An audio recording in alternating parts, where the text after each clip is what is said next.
Hello, everyone. I'm Gary, and welcome to a new series here at Ardwulf's Lair called Classless Characters. In this series, we are going to be discussing role-playing games. Are these the ones with the virtual reality helmets or the dice? The dice. In this series, welcome to my co-host, Pat Mullen. What qualifies us to do this? Nothing. We've played and game mastered these things for 40 years, Gary. Yeah, that matters. And now for our standard disclaimer. Role-playing games are conducted in a near infinite number of fictional genres, atmospheres, and narrative tones. Even if the game that you are running or playing has exactly the same genre and tone as some other game, its game master and players are different, and so its outcomes will be different. In RPGs, there are no universally correct solutions or even questions, because so much depends on any given group's approach and chemistry. Consideration of nuance is required. However, this is something the human species, the internet, and the hosts of this program frequently cannot achieve, despite their best efforts. Please forgive them all, and keep this in mind as you watch. We'd like to thank Willie Muffin, also known as Ian, for our disclaimer this week. You can find information about his channel in our links below the video. Hi, Gary. Hi, Pat. Please like and subscribe. And if you're enjoying the episode, please comment below. Super chats and super stickers are also on. And audience, remember, if you have a question during the live stream, please write question in all caps and then ask a question on this discussion, and we'll try to get to it at the end of the show. Yes, we will have a dedicated Q&A time. Now, Systematic is the feature in which we discuss RPG specifically from a system standpoint as opposed to setting or genre or tone or anything like that. What role-playing game are we talking about today, Pat? Gary, today we're talking about GURPS, and I have to ask, what is GURPS? Well, GURPS is produced by Steve Jackson Games and designed by Steve Jackson of Steve Jackson Games. This is, of course, the American Steve Jackson, not the British Steve Jackson, who are not, in fact, the same people, although they have never been photographed at the same place at the same time, as far as I'm aware. So GURPS is the generic universal role-playing system, and it's rooted in a game called The Fantasy Trip, which was released in pieces between 1979 and 1983 by a company called Metagaming. There was eventually an unhappy divorce between Steve Jackson, American, and Metagaming, and he left to found Steve Jackson Games, now a very prosperous company. Almost immediately started taking some of the character concepts, some of the system concepts, that is, from the Fantasy Trip and rebuilding them into a generic universal RPG, which was going to be GURPS. It was announced, I think, around 1984 or 1985, although I'm not sure I can document that. The first actual release, however, was a project called Man to Man, which was basically just the fantasy combat system.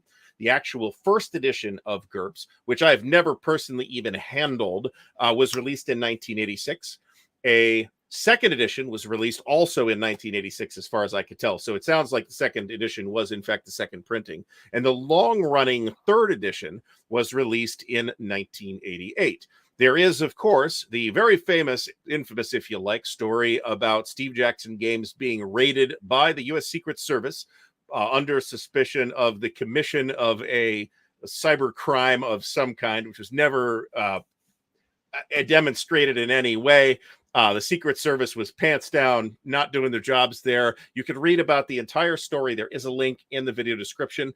So check that out if you want to hear the whole story. It's on Steve Jackson's website, so you get their side of it, but they also give you links to more neutral sources too.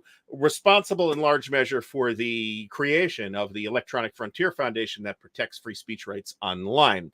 And then there is the current GURPS 4th edition, which was released in beginning in 2004, and which consolidated a really large, like hundreds of books, number of 3rd edition books into a much smaller number of core books and increase the amount of support in PDF. You can, of course, still get all those 3rd edition books. There are literally hundreds of them in electronic format from the Steve Jackson Games website. So, Pat, let's hit you up first because you're running GURPS now. So let's talk a little bit about the core mechanics of GURPS. What is the core mechanic, if any? GURPS is a 3d6 core mechanic. Firstly, it's a classless skill-based game. So by what do we mean when we say that? You build characters based on character points, so you can add to attributes, you can like your strength, your IQ, your health, um, your dexterity. Um, there are different point levels that can gauge out how powerful you want the campaign to be. So you could have a campaign you're running with like 50 point just better than average type of characters. You can have 100-point characters, you can have 150. So so the game is very modular in this sense. But that's the basic mechanic. The basic mechanic is you're going to have a skill or something that you're going to try to do, and it's going to be tied to an attribute or some other roll, and you're going to roll 3d6 and you're going to try to roll low. Okay, so for instance, I should remember it off the top of my head, but I don't. If you had acrobatics, let's say, it's a dex-based skill. So you would purchase one level, which would get you. I'm going to pretend it's very hard. I always have the reference in front of me when I'm playing it. But let's say if it was hard, you buy it at level 1, you're going to get a -1. So if you had dex of 12, you would really have a target of number of an 11. You'd be rolling 3d6 underneath it. 12 on a 3d6 is 50%. If you roll in 3d6, you roll 12, that's your 50-50 number. So it's kind of a good way to look at anything. So that's GURPS in a nutshell, and it's, by God, it is no means as simple as that. So ask me some questions, Gary, since we're improvising this. Okay, so I could points-based character creation. How does that work? You get points and you put them into things. So you're like, all right, I want to increase my strength. That costs 10 points per level. Okay, so if I've got 50 points, you're going to start off on a character sheet with like 10. Let's say 10 is kind of what they gauge to be a normie, a normal human, right? So, I want to increase my strength to 11. So it costs 10 points. If I had a 50-point character, I would spend 10 points. I'd have 40 left to do other things with, and my strength would go up by 1 to 11. All of us in this hobby are very, I think, trained to think of attributes in a D&D style. You know what I mean? Like 18, attribute inflation in terms of like natural attributes. GURPS doesn't work like that. 14 is very strong. And we'll do quite a bit of damage. Some skills usually cue to primarily dexterity and IQ as primary attributes, but they can also cue to things like willpower, which I'll talk about in a second, and other factors that go on in the game, case by case, perception, for instance. So there are also secondary attributes in GURPS. So if you bought like a point in IQ, which costs 20, so if you bought a point in IQ, your willpower, which is a secondary attribute, would go up by 1, as well as your perception would go up by 1. You can also, so it allows a lot of flexibility. You could make a character where you've got a high IQ, but you buy down those secondary stats because the character concept doesn't call for somebody who's particularly strong of will or, amazingly perceptive. He's just a really smart guy, and he's great with skills, but isn't good with that stuff. Hand in hand with stuff that involves attributes and buying levels in skills, like I talked about, getting a higher skill number to be more skilled in particular skills, are advantages and disadvantages, which are a huge part of the game. So advantages could be anything from having a contact, like on a TV show. You're a cop, but you got a contact on the street, like our theme music, Huggy Bear. All right, so you're a cop, but you got a snitch on the street, and he gives you information about what's going on in the underworld, right? So you can buy that for various amounts of points. It could be something very small, and it could be very large, and that contact could change based on the reach of the information he had or the frequency with which he'll give you information. So like if it was indeed Starsky and Hutch and Huggy Bear, God, we're really talking to some old people here if we go with that. Huggy Bear's like in every episode, so that would be a 15 or less on those 3d6. So you spend a lot of money for Huggy, but Huggy's always there. Yeah, Huggy's always around to give you info. So that's one type of advantage that's out there. Other things could be things that like combat reflexes, which let you go first in initiative and have a better chance to strike, as well as a lot of things that other games look at as things like powers. A wide panoply of things go into those advantages, and they're priced out at a point cost. The game also has things called disadvantages, which could range from something as minor as like a code of conduct. So in that example, let's run with that Huggy Bear thing. You're making a criminal, but he's only a smuggler. He won't get involved in certain crimes, and so you might get a minor disadvantage, -5, and this adds to the character points that you could make the character with. So in that 50 example, if you bought that disadvantage, you now have a net 55 you could play with. Disadvantages can also be things like, a bad temper. Somebody will lose their temper. So if something insulting happens or whatever, and once again, it's tied to that 3d6 mechanic. So you could roll, you might fail on a 12 or less, and you lose your temper, and the group was trying to have this cool encounter with somebody, but you felt insulted and you lost your mind. Well, that's going to have effects. So that's the basics of the mechanics in those things. And the next level with GURPS in terms of those advantages, those disadvantages, really the advantages is the idea to have enhancements and limitations on the advantages. So you could have something where, for instance, an advantage in the game is damage reduction. So damage reduction reduces the amount of damage you're going to take. Well, you could have an enhancement on it that essentially turns it into a force field, a set of enhancements. So expands it out. Maybe you could include another person in that force field, etc. But you could have limitations that, hey, you could only use it 3 times a day. Or you could, it doesn't affect a certain type of attack or weapon, like a blaster or that sort of thing. So really, GURPS, it's a system and it's a game, but I really look at it, it's a tool set. It's a tool set where you can make whatever setting you want in your game. So first of all, thanks very much, Vincenzo. Your support is very much appreciated. Speaking of tool set, he's a comic book writer using GURPS to create characters. So let me ask Pat about, now for clarity, when we talk about character points, there's one pool of points, right? It's not a pool for attributes and a pool for skills and a pool for advantages and disadvantages. It's all just the same pool of points, right? Yeah. So the way you... a game master, and we'll get into this when we talk about the utility piece, is the game master needs to set a point level for the campaign, and that's also going to include total disadvantages.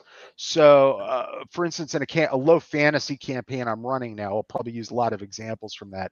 I'm going with 150 point characters with a maximum of 75 in disadvantages, because ultimately you can disadvantage your character out of effectiveness. You could just be a walking mass of dysfunctionalities, etc., that prevents any kind of role playing, and that also gets into aspects of that the game tries to help out with supplements, but it's what I would call, when we talk later, pros and cons, one of the cons of the game, which is genre enforcement, tone enforcement, which is solidly in the GM and primarily in the GM's hands and also in the table's hands.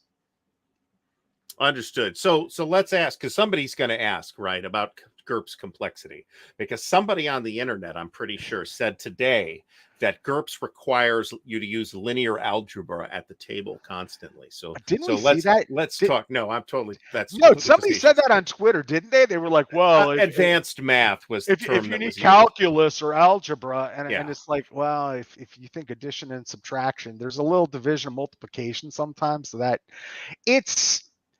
GURPS it's a tool set, okay? And so the real key, but with modern tools, things like that you'll see in the links when we get done with this episode, like GURPS Character System or GURPS Character Assistant, GCS is my preferred. A lot of things do the math for you, okay? And really most of the math goes into character creation. That's the stuff we're talking about. In terms of doing this multiplication and addition and subtraction and whatnot. But it's not that complex. Now, what it isn't is a type of game where you can say, hey, here's a book, go through this, pick out some stuff and roll up a character, and we're going to be playing in an hour. It's just not that kind of game. It's a tool set. If you try to play it that way, I think you might not engage with it. You might bounce off it. The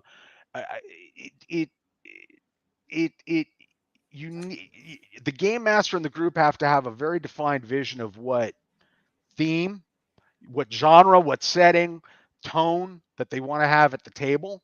And then based on that information, the GMs could be with help from the players, but primarily the GM's going to have to say, what in this vast panoply of rules am I not going to use? So GURPS is less about using everything. It's about deciding what you don't want to use from the tool set, practically running a campaign. One of the things we didn't get into, so we talked about GURPS, right? So there's, basic in 4th edition, which is what we're going to talk about here today, is there's a characters book and a campaigns book, and there are multiple other books dealing with genres and settings or particular aspects of the game. And personally, once again, this is an opinion show, right? We're talking about how we engage with it. I think you can absolutely have a session or something like that with just GURPS, and there and even the combat system itself is modular. You don't have to use tactical combat, which really gets into how to use hexes to emulate miniatures combat. There's, you're more of a theater of the mind or some basic whiteboarding going on if you get into combat. But the game itself, that's like a GURPS, they call it GURPS Lite, as that combat system. Maybe you could play a session with GURPS Lite. If you're going to really sit down with players and try to do anything more than a one shot, play some sort of campaign, you're going to need the basic books, which is characters, and campaigns, which is like the GM book.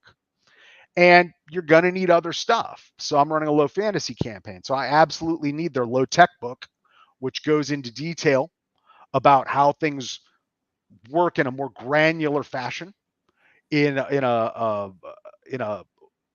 world, the early modern age and before, so we're talking about the latest, technologically speaking, we'd think of as things like, early gunpowder weapons, Age of Sail, and everything that precedes it. If you were going to run something in the modern day, you would want their high-tech supplement, which is kind of modern stuff, everything from, say, the 18th to 19th centuries technology to maybe just ahead of where we are today. And if you're going to play science fiction, you're going to want their ultra tech book, which is going to have all sorts of, whiz bang lasers and blasters. That sort of stuff. So you're going to need more. So for my campaign, I needed low tech. Absolutely.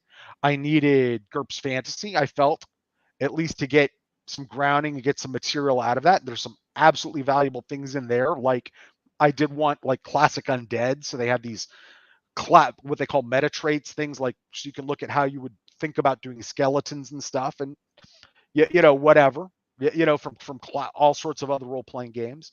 You would want the GURPS Magic book. So that's one of the things with GURPS is to run anything more than a light touch quick campaign, you're gonna need more books.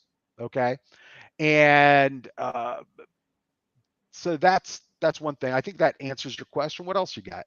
It does. So actually, I'm not sure we're prepared to talk about this, but folks are going to ask, because a lot of the pool of like materials for GURPS that are available right now, if you go to Steve Jackson Games website, is for the 3rd edition. Are there any hurdles? And I'm sure you've used some of that material. Are there any particular hurdles that you have to be watching out for in using 3rd edition material with the 4th edition rules? I find them of value. And even at times previously, role-playing in the 90s, early 2000s, you and I have been role-playing, running campaigns and playing campaigns for years, right? I found the GURPS supplements always valuable, even if I wasn't playing in GURPS, their genre books or particular world books that related to things, especially when they were licensing particular IPs. So one, they're fonts of great material, but that was the 90s. And today we're in the age of Wikipedia and the internet. I can just go look up all sorts of genre specific stuff. So they have less value in that. The writing's good and it's great. In terms of from a system mechanic standpoint, it's somewhat easy to change. You'll get a bunch of people on the internet who'll tell you, oh, it's incredibly easy to change. There's no issues with it. Well, there are some. In GURPS 4th edition, IQ and Dex had their costs increased from 10 points per attribute, as an example, to 20 points per, because those two attributes affect so many skills.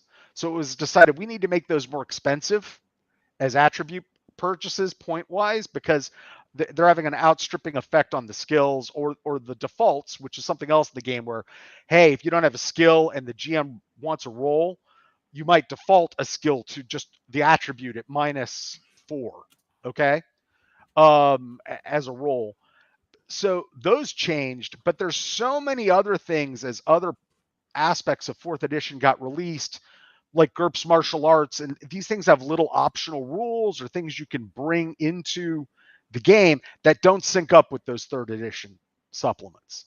So honestly, I have a few that I've looked at and purchased. I used to own like everything, and now I've almost had to and I don't mind doing it. I've repopulated with PDFs, and most of those are only on sale by PDF. But the bottom line is, I find them to be, especially now that we're 17 years on from the release of 4th edition, that those supplements really aren't syncing very well with 4th edition. The point where I find them of far more limited utility that they might have been when 4th edition was released in 2004, 2005 timeframe, with like, hey, it's not that different. Just these things have changed. Well, over the life of a game, when you've released supplement after supplement after supplement, for another 17 or 18 years, they start to lose their utility a bit.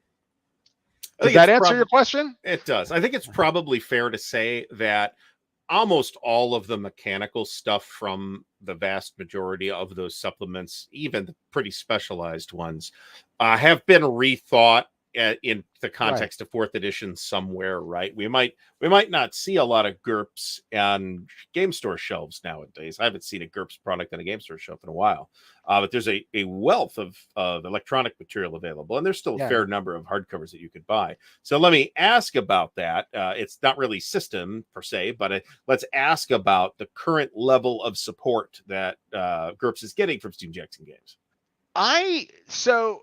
GURPS has grown quite a bit, kind of in a sideways manner. So one of the biggest things with GURPS these days is Dungeon Fantasy, powered by GURPS. That I've seen on a game store shelf recently. Yes, right. So the idea there's really for the old GURPS hands is pretty simple.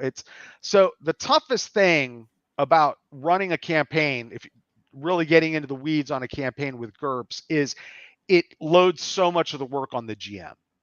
So, we're talking, you've got to you're making all the decisions with some input from your players about, so what's my genre enforcement? What's my setting enforcement? What's my tone enforcement? What advantages do I want to allow in? What advantages don't I want to allow in? You're going to have players, it's the nature of players, to be like, I found this thing in power-ups too. Can I use this? And you're like, no, we're not using power-ups too. Just these books, that sort of thing. So in terms of running a campaign, found it very helpful to say, look, when you engage with the materials with this unique setting I've created, when you're done, come to me with an idea. You might even write up a page, and then we'll make the character together. Okay. A good example is if you look in GURPS Basic, there's a disadvantage. There are many like, oh God, what's the term for it? Like non-violent disadvantages. There's a section for that. Okay. Like, and one of them is like, will not hurt innocents. It's listed in the book. Okay. There are disclaimer sections throughout all GURPS products that say, hey, GM, not all this may apply. Whatever the GM says goes, everything here is ultimately a suggestion, but players don't think that way. They look through lists of disadvantages. And so that's just a famous one for me, where I had multiple players say, I want to take like can't kill innocents. And I'm like, well, in this campaign, that doesn't work, man. It works if you're Spider-Man. You know what I mean? In a superhero campaign, you're like, I want to attack the cops, even though they're shooting at me. You know, they think I'm a criminal or something. But if you're in a setting where, you know, it's more gritty, etc., will not kill it. Well, you know, will not kill. You might attack them. Well, you might kill them if you attack them. How does that disad work? So, you know, you might throw that one right out. So, I'm sorry, we're improv, and so get out. What was the question again, man? It's all good. So support overall, not just support, actually directly from Steve Jackson Games, but from, you know, community support too. Right. So all that stuff requires a lot of community support, and there's a lot of discussion because of the fantastic tool set nature of the game. Right. Sometimes there are specific, like if you're playing a superhero game or playing a game, there's 5 different ways you might want to approach like a particular ability or skill. So the places I found most helpful in order are the GURPS Discord server. It's fantastic. It's vibrant. It's alive. You'll see a lot of players showing up that are new players to the system. Linked in the video description. Asking questions. And a lot of the questions that get asked in there are frankly sometimes even just basic GM questions. They're, you know, or basic, you know, I'm running a campaign and they're asking a GURPS question, but it's a novice GM, maybe come to the game from 5e, maybe they play Dungeon Fantasy, which is another gateway into the game. Like I said, they've taken all that and they've done the genre enforcement. They've created templates, these things called templates, and lenses, which are like prearranged ways to put together characters. And they've taken all these points and these things and they said, here are your out of the box consumable solutions to create this genre for Dungeon Fantasy, how we can do it with this system and make it work. And so the GURPS Discord server also has players from that. So as they drift into far more modular toolset-y GURPS, that's available for them. The second place is the GURPS forum. Once again, a link to it, Steve Jackson Games. I found it to be mainly populated by people that might have been 10 years older than me when I was on Usenet in the late 90s, and I'm like 50. So really, really old guys and gals, people who are just like, you know, not really engaging with the rest of the role-playing world about stuff. But do you go? How many forums do you go to these days besides like RPG God. Geek? Like none, right? Yeah, pretty much. I mean, I'll occasionally stick my head in RPG Net, and that's it. Right. So it's a very, you know, it's a result of that there's a less and less population that's going to go to an old BBS style forum, you know, to get input and post things, etc. There's a great set of, I've got a sampling of videos that you'll see down below. I provided to us. One is by Chris Norman, who talks a lot about GURPS itself. The fantastic set of videos introduces you to the game, talks a lot about GCS and the software solutions you can use to help make a game easier to play and use.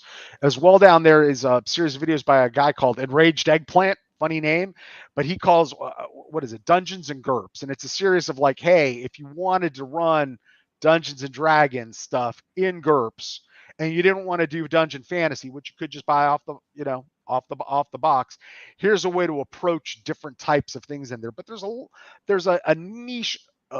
What I would do is go to those and find other YouTube, like find what the YouTube algorithm recommends to you from those people, because GURPS GURPS is drowned out by the the WotC 5e, you know, tag D&D. We're probably going to tag this video D&D just to get some more eyes on it. Oh, that's already done. Right. Absolutely. You know, right. D&D people need to see this stuff. Yes. So GURPS has got, you know, those are some places I would definitely start when it comes to that. But in terms of support, the support you'll get is fantastic. But you're also going to get 100 different opinions. And a lot of it's because the biggest thing, downfall, I laugh about it with some of the people in the server, but the biggest thing is like people pop in and get advice, but they never figure, so what kind of genre is the player running? Is the questioner running? What's the tone? What's the setting? Which can alter whatever answer or advice you're going to give about this very technical system you're going to tool set that the person's using. The answer is always it depends. It's an in-depth conversation, but you can have those conversations there and get those answers. So that's go ahead. That's finish. my answer. That's my support answer. Okay. Yeah, okay. So the community seems to be there. It's certainly I remember back in the day, and by the day I guess I mean the 90s in this case. I was a huge fan of GURPS at the time. This would have been the 3rd edition era. And I found it very difficult to rustle up support for people interested in GURPS. And I suspect that a little bit of that is the generic nature that, it says generic right on the front, right? So there's no necessarily, it doesn't put forward a genre hook unless you had a specific book on that. You had GURPS Japan. We're going to play Samurai, okay, using this book, or we're going to play Lensman using GURPS Lensman, which is a fantastic book, by the way, especially if you want to see really high power characters. Right, and that was back then. The problem is that they don't do as many IP books anymore. Mm-hmm. Okay, so that's something that Steve Jackson Games certainly did back then, but they're not IP, intellectual property. They're not like, I don't know who owns it, but hey, whoever wrote Lensman, right? If you're into that kind of thing, we've licensed it, whatever. They're more genre books and setting writ large type of books to allow you to set up your own campaign. My biggest thing I've had, obviously, if you're talking about, I'll use my restaurant comparison I always do. It's much tougher to convince somebody to go to this restaurant than to convince a group of people to go to McDonald's. Okay. So it's always going to be easier to throw down like some 5e books and say, let's play this, right? You know what I'm saying? And get the most players the quickest. Okay. But in terms of GURPS, what I've found works really well in terms of attracting players to the table playing it is what we were just talking about. So have a very clear genre, have a very clear, you could sit with potential players originally and say, what kind of concepts, what are you guys in the mood to play? What do you guys want to do? But ultimately, for GURPS, the GM's going to have to go back into like a workroom and hammer out some practical stuff about what to do based on the inputs from the players. Okay. So either way, you're going to have to at one time return, either initially propose it or come out after talking with the players and say, we're looking at this genre. This is the tone. This is the setting. This is what we're going to use. This is how we're going to play this thing. This is, how we're going to do all this. This is how we're going to handle travel in the campaign. Because the game's very agnostic about that. You could run a very narrative, fast travel-y sort of campaign, or you could have the sort of campaign where travel and time matters, like the one I'm running. So you need to be able to enunciate that, and then you need to do the prep work to back all that up. Genre, setting, tone, and play style at the table all has to be, the tools have to be acquired from GURPS to be able to do that. If you want to play something beyond 2, 3 to 7 sessions. Okay. So for my campaign, I mean, I did a lot, but I'm nuts. Okay. So let's get real. I built my own world, which is nuts. Don't do that, people. Well, you do it, but but if I was going to run, you're nuts too. Yes. Yeah, you're nuts too. But I could also, if I was running, say I wanted to run like a pulp heroic 1930s campaign, which would require less unique world creation, I would probably want about 2 to 3 months, 3 max of prep and curated character just creation like I described to set up for the campaign. I might want a little less time, like a month, I could probably get away with to do. We're going to do a one-shot adventure arc, 4 or 5, it's something like Big Trouble in Little China set in the 30s, which is kind of interesting because Big Trouble in Little China kind of steals from that sort of, pulpy inspiration, but, some sort of adventure arc like that, but you're going to need some prep time and lead up time to do it. So You know, how good then is GURPS at replicating all of these different things? I mean, we've got your campaign, which is kind of a sort of early Renaissance low fantasy type of thing. We've already mentioned things like Lensmen and Big Trouble in Little China. You know, is there a particular strong end of that GURPS is really good at replicating, or a weak end of that GURPS is not good at replicating? I think given the right amount of work and curation of a campaign, if the GM can put in the work, it is the best for all the perceived cons I've talked about here. It is the best system to get exactly the right effect you want for that campaign. If you've done that mental and clickety clack homework in order to bring it about, because you can get exactly the nuance you want there. You can play it super realistic. There are a lot of people who do that. You could play it far more fuzzier and less realistic. And you know, and everything in between, and all these things we've talked about, and like, you know, you could run a campaign set, you know, along Alexander's campaigns and have it be super historical or be super heroic. You could run a dimension hopping space traveling campaign. But part of the nature of GURPS and having all these these generic rules uniquely allows it to do things like time travel campaigns or things where you're hopping from weird dimension to weird dimension. As well, it does some great stuff in terms of I think it handles superheroes particularly well. We're doing superheroes next week, and GURPS is going to be up there in the conversation along with some other, you know, some other systems that are up there about things that are handling it. I'd argue that any system that can adequately handle what we broadly call the superhero genre, you can basically get to do anything. You know, the combat system is at the combat system essentially is, it uses hexes as its idea. You don't have to have a prepared hex war map to play it. You could have like a whiteboard. Uses hexes instead of what I call our inheritance of 5-foot squares, because, you know, Gary and Dave Arneson wanted to draw stuff on graph paper, and they felt 5 and feet that was the graph paper they could get. Right. So, you know, and so many other games, travel, you name it, use them. It uses hexes at 3 feet, a yard, or a meter, you know, in a pinch. Its rounds are second by second. That's another thing that I think that a lot of players who played other systems sometimes need to get used to is, you know, to draw a bow takes a round, okay? But everything's moving second by second. Mm-hmm. So if you have your maneuvers in front of you, combat doesn't take that long. You're just doing it second by second. But the bottom line is, a lot of people get caught up in the realism aspect of that. Like, they think the game's real, and you could really, I mean, my God, you could simulate, you know, as a combat veteran talking, you could simulate combat. I'm like, it's a role-playing game, right? Its conceit is the second by second rounds.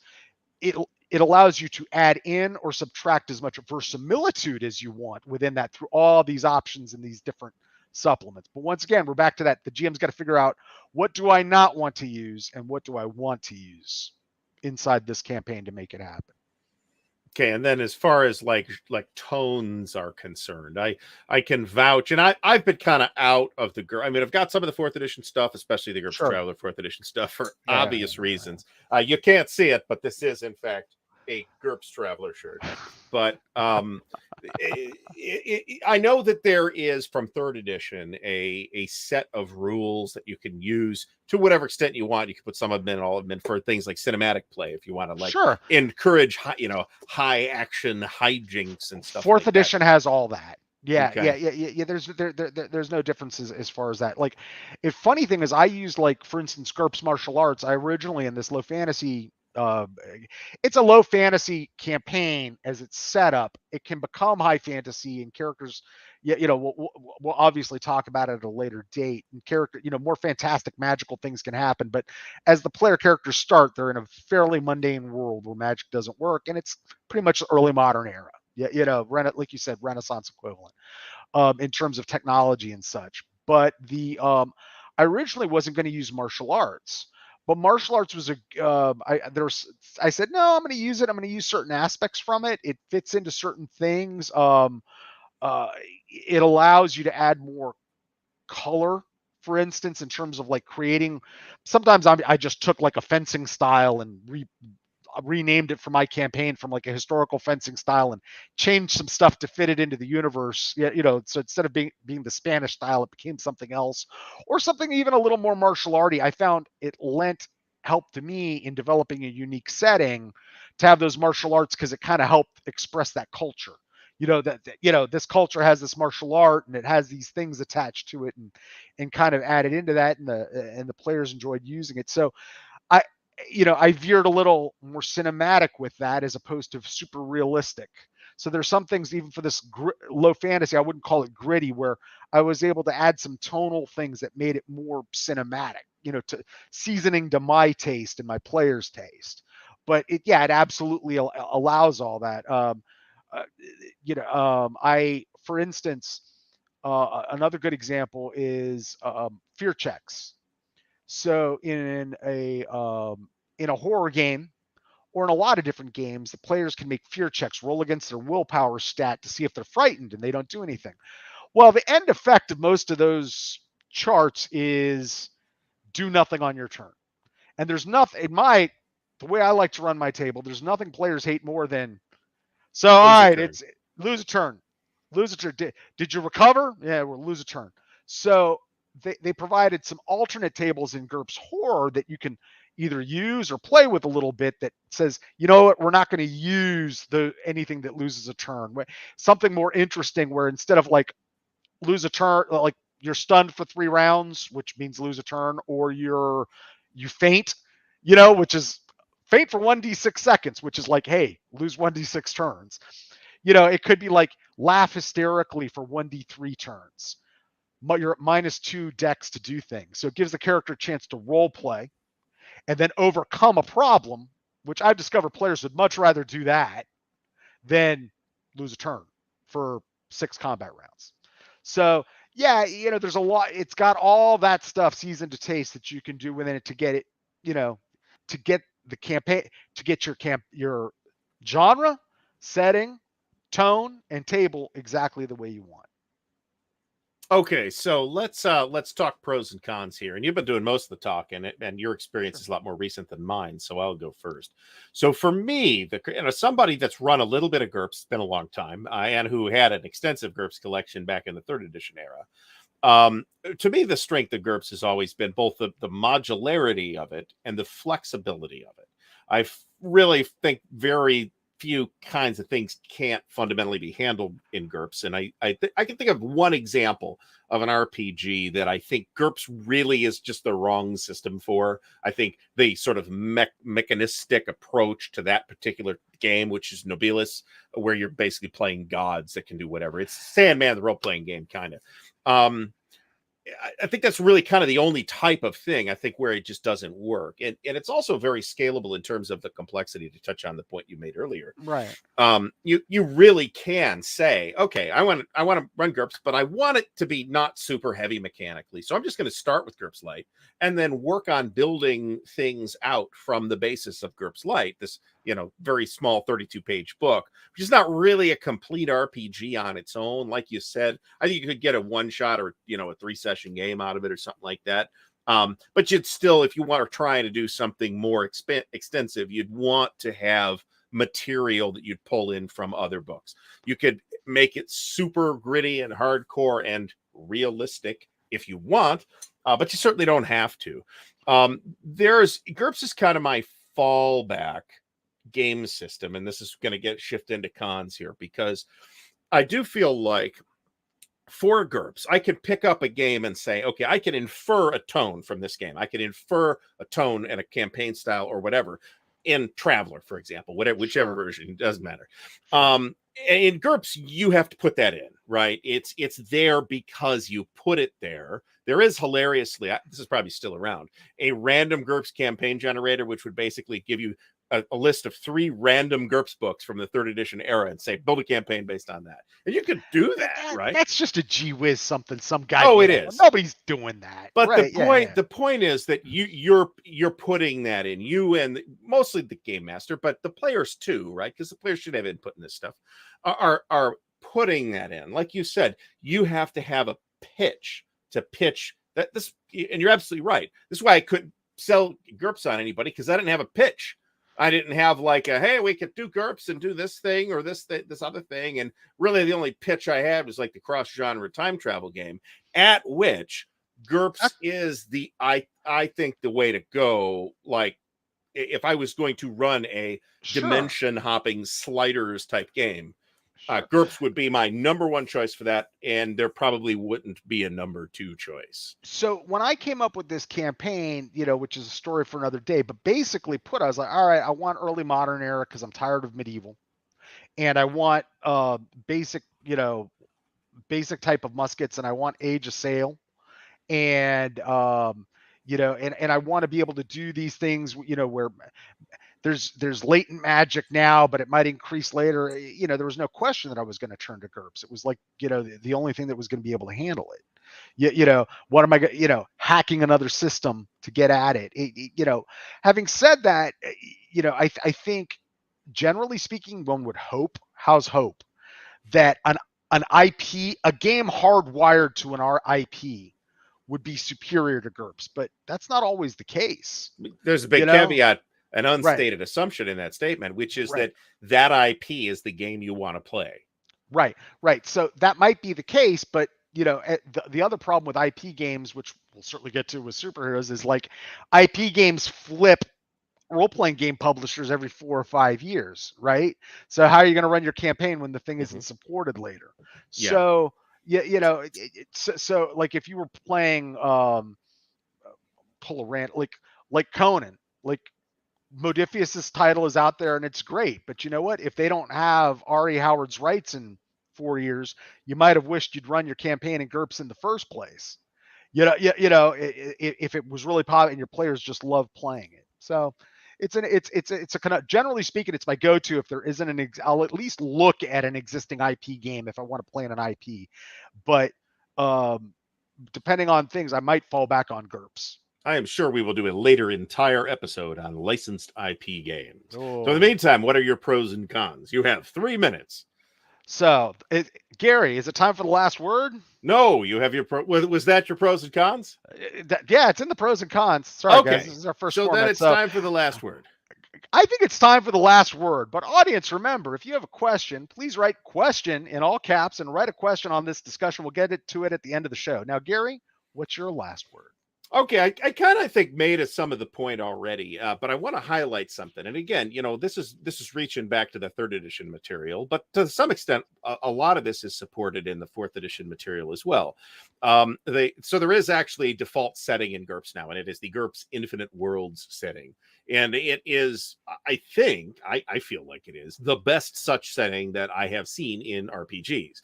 The time travel setting, the stopwatch and timepiece setting in the old GURPS time travel, which is also in the GURPS Infinite Worlds book, by the way, it's just a much smaller section of the book, is like the best time travel setting that I've seen. Even where like a game like Time Master might be able to bring something to some specific angle to the table, because hey, here it is, a time travel RPG.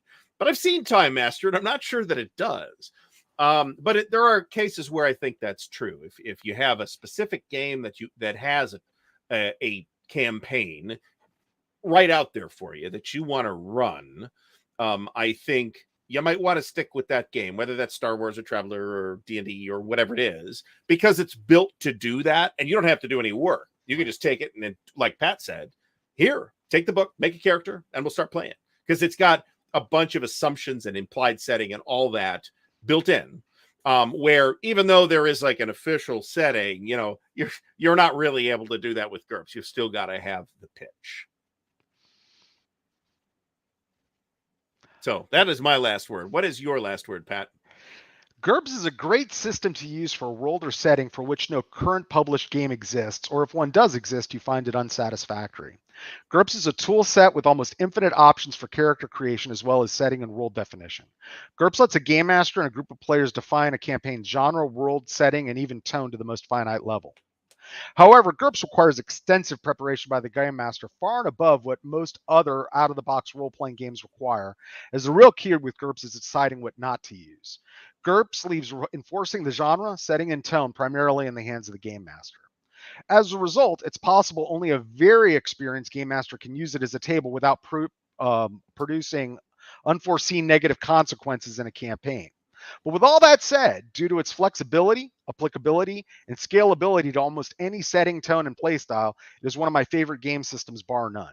Now let's get to questions. Gary, will you do the honors? Yes, I will. Let me pick out some questions. We do have a hard time limit on the show here, so we'll get to as many as we can in the remaining time. That's why we're saving them all to the end, so we can pound them out one at a time. So let me first of all talk, and I'll take this one from Mike Anthony. GURPS was a successor to the Fantasy Trip and in the Labyrinth, but how much do you think Steve Jackson was influenced by Champions' point system when developing GURPS? This is a super easy question to answer because it is in Steve Jackson's foreword to GURPS, where he specifically acknowledges the tremendous influence of Champions specifically, but what also became the hero system later on. Okay. And we've kind of answered this one too already, because you had a very sort of interactive process in character creation where you got details about the character and then kind of gave the players a hand in doing that. And it sounds like it took a while, but if you're doing all the work, then maybe that's no problem. It really depends on the campaign. So what are you running? For the campaign I am running, it's a very particular type of campaign, and I found looking for players who couldn't come up with a character concept, stick to it. When we put the points together, the disadvantages organically came from the background they'd written up for themselves. So there wasn't a whole lot of like, well, I want this disadvantage, I want that disadvantage. It was a very easy collaborative process, but it was also good, almost vetting process for, is the campaign for you? Player, or are you going to enjoy playing in this thing? But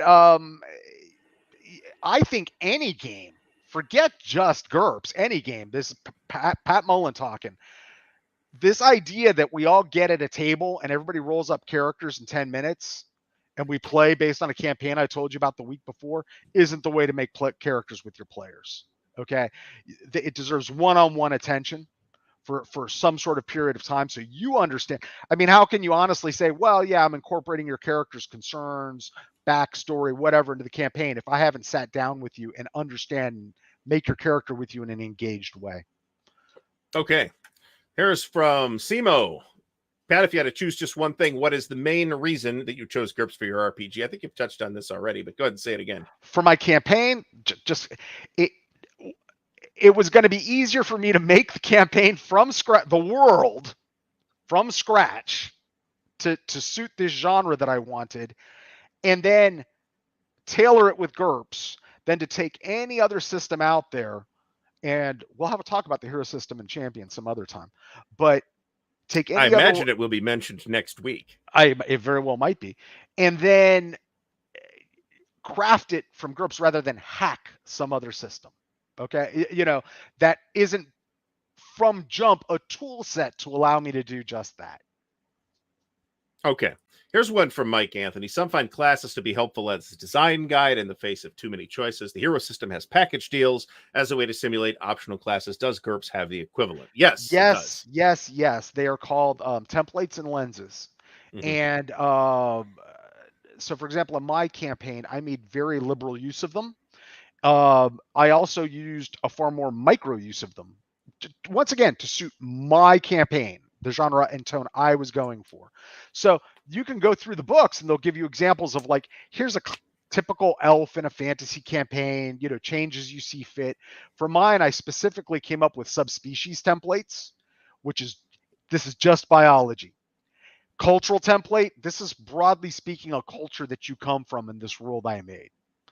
Then a social class template within whatever culture you came from.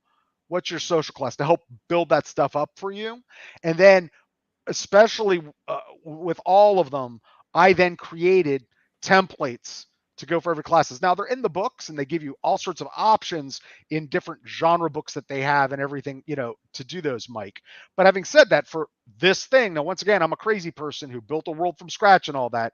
I made all these templates. But I think it's essential that you do that in a point-based system, or you're just You're not doing genre enforcement. You're not doing, world setting, et cetera, enforcement. And there's a mechanical approach to that, and you've got to do that in GURPS. All right. I think we're both going to answer this. This is from Simo, who has heard that GURPS Traveler books are quite good. He has a feeling, though, that it does not compete with Classic Traveler or its later version. So I'll let you take this, and I think we're going to have different answers here. This is hard. Okay. So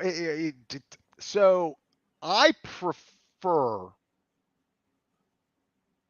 GURPS Traveler, and I prefer who makes the one now, Gary? I'm blanking. Mongoose I ran a campaign and Mongoose makes it, and I prefer Mongoose for Traveler to the classic books. Okay, the classic books are wonderful. But they were made in the 70s. And they were made in the 80s, and there's a lot of stuff out there, and I'm going to catch all sorts of flack from all these old guys I know on Twitter. They're going to tell, right? Yeah, well, Cephas makes it for free. If I was starting a campaign today, I would either use Mongoose, but I would be sorely tempted to use GURPS, because to do a specific theme campaign within, I think Mongoose works really well for a Firefly sort of trader campaign, which Gary, you were in that campaign. Classic format. Right. But I wanted to run an intelligence campaign, and Mongoose is like, we don't have supplements for that. But I could have easily done that inside GURPS. And because they have all the Travelers books, done it up, what it loses is a bit of the magic of the random character creation system that you get. But that's easily done. Go through and do that. Don't apply any points, and then sit down and make the character and just do it as adults. Like I've got this character background that was made, and apply the points appropriately. Go ahead, Gary. Okay, so I can vouch for, and when I dumped my GURPS 3rd edition material, I kept all of the GURPS Traveler material. I have everything they ever did for the line, including the little digests and the deck plans and all that stuff, and the cardboard characters. So I think I have a generally very high opinion of those GURPS books, and in fact, a couple of them, like GURPS Bar Trader, fantastic. Did like something that has never elsewhere been attempted in Traveler, which is to create sort of a mechanical underpinning for the economy of the trading system that you have in the main game, right? There are other areas where I felt like it was not a great match. Like, for example, a kind of a core, sci-fi thing is everybody uses the metric system. It's the future. We don't have the old imperial measurements where the foot is the king's foot anymore. We don't do that. GURPS uses feet and inches and pounds and stuff like that. And that was a conscious design decision for Steve Jackson to do that, so it would be easy to convert, but now it feels wrong for sci-fi. You could call a hexameter and you can get away with that. But it's hard. But it's hard to get away in all the books from all the pounds that aren't kilograms. Yeah. And as Pat mentioned, there is a magic to the randomized stuff in Traveler that you can make it happen in GURPS if you want to, but it feels wrong. It feels like it feels unnecessary. I personally, and I agree with Pat on, if I'm going to run Traveler, I'd love to, right? And I have a specific campaign in mind. I'm going to run it in probably Mongoose or Cepheus Engine. Cepheus Engine, if I really kind of just want to ignore the Mongoose stuff, but the campaign I want to run is Mongoose supported. So I like the current Traveler stuff from Mongoose Publishing. I think it's getting good support. It's not flawless, but it's getting good support, and it has a little more of the mechanical groundwork done for you that is missing from a thing like Classic Traveler. I feel like there's about 4 games that I so strongly prefer their own built-in mechanics and approaches for what they are doing that I would not choose GURPS. And GURPS is about number 4 or 5. I think it's probably number 5 on that list. But Traveler is number 1 on that list, right? I'm gonna pick a Traveler specifically, right? If I'm gonna run a time travel campaign, I'm gonna pick GURPS. But if I'm gonna run Firefly or a Firefly-esque campaign, I'm gonna pick some version of Traveler, in all likelihood the current Mongoose version. Like I said, it's hard. I'm really 50-50 on that one. That it's just one thing I do like, though, since you do Traveler so much and we're on a Traveler topic, is GURPS tech level system really handles things like regression on planets and different technological levels in a far more cohesive way than even the new Traveler stuff, which incorporates some of those ideas, does it much better than that. No, I'll actually agree with that. There's some now the tech level ranges are different, right? So you've got like a conversion that you have to do between GURPS and Traveler tech levels, and it's super messy. But practically speaking, talking about like what a tech level 3 culture or a Bronze Age culture would have, but in terms of, that's a great point too. You've got a lot more information in GURPS about, hey, here's what a tech level 3 culture looks like. Here's what they got. They could do writing, they could do agriculture, they can do ironworking, blah blah blah blah blah. You've got way more infrastructure on that. Where in Traveler, you got like a one page with a little table that says they have ironworking and writing and agriculture, and that's it. That's and the rest is on you. So there's a lot of those like kind of infrastructure points where I think GURPS really shines over the specific mechanical implementation that we have heretofore seen in Traveler. So let's move on to the next one. This is from Hethwill. Are the rules choices that important, or is it more important to have a great GM that delivers and makes the rules awesome? Do the players play the rules or the narrative? And we're going to both hit this one too, but go ahead. I think that you should hear our disclaimer. I love you, Heathwill, but this is one of those unanswerable questions, and where the correct answer is everything you just wrote in there is important. So call it a cop out if you will, but I think they're all important. There, Gary. I agree. Rules I think are important. Rules help you optimally. They help you with that genre enforcement, with that tone. They help you to maintain consistency, but they're usually not the most important thing that goes into determining whether your campaign was successful and everybody had a great time, or everybody was miserable and nobody wants to talk to each other ever again. I mean, there's about 5 different factors, one of which is just group chemistry, one of which is GM prep or GM improbability, or both. Maybe, yeah. Well, you need both, really. Yeah. I think you need both anyway. And system can be, and I think Pat and I are going to agree that it is important, but it isn't necessarily the most important thing. It's one of the ingredients in a very rich stew that's flavored with many things. Are we done? I got one more. All right. Do you think GURPS lends itself better to minimap or theater of the mind play? I can wait a couple more, but not too many more. We're almost out of time. That's a tough one. I think it could absolutely lend itself to map stuff if you wanted to go that route. I think it works great with theater of the mind. Even any campaign I run, even if we're doing theater of the mind, in terms of, and what we're talking about is combat. All right, that's really what we're talking about.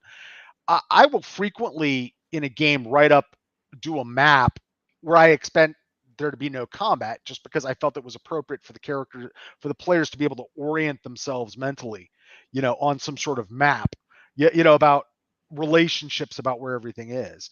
I've also frequently, my preferred way of running combat is to just have a whiteboard up. And like trees, this. We're not going to move things around like they're miniatures. This is all me, okay? We're not going to move miniatures around, but we know relationships. This guy's here, these people are here, she's over here with a gun, that sort of thing. But I think it lends itself just as fine to both. I think most games out there, aside from more narrativist games, more that sort of things, anything that has any sort of like something we would even come close to saying a crunchy combat element like D&D, etc., you're going to need some sort of spatial relationship in order to make the combat work. But I think it lends itself equally well to both. Once again, a lot of it's the game master understanding the system and saying, I don't want to use these optional rules. I don't want to use these rules where they're hard written in the system, but they're telling me I could do whatever I want with the rules to season to taste to get what he wants. Mm-hmm. All right. Last question comes from Vincenzo. Do we think that GURPS influence? Now I'll hit this and you can then riff on it if you like, Pat. Influence D&D 3E. Every time he sees feats in the skill system, he goes, So here's the interesting thing. Two of the big movers and shakers in the design of D&D 3rd edition were Jonathan Tweet, who came from Ars Magica, and Monty Cook, who came from Rollmaster. And I think that there is an influence from point-based systems in general for 3rd edition D&D, but I think it's minor. I think I can see more of both Ars Magica and Rollmaster as specific influences because of those two designers. Yes, I agree wholeheartedly. That when I saw 3E when it came out, I said to myself, "Are they going to have cascading crit tables too?" Yeah, I was disappointed that wasn't there. Yeah, it felt very icy. Yeah, the D&D 3rd edition skill system is the Rollmaster skill system. Yes. It works exactly. This list of skills is different, but it works exactly. And it's a 1 to 20 range instead of a 1 to 100 range. But otherwise, it works exactly the same. 1 to 20. Take your percentage dice, divide by 5. Them's your skills, right? Exactly. Yeah, and we got other folks chiming in on that as well. All right, folks. So we are out of time. Let me just give you a couple quick little factoids. We are on a 2-week schedule. Every 2 weeks, but we are on next week and off the following week. So starting next week, which the theme of the show will be superheroes. So tune in for that same time, same bat channel, 3 p.m. Eastern Daylight Time, 8 p.m. British Summer Time, and 9 p.m. Central European Summer Time. Goodbye and keep your characters classless.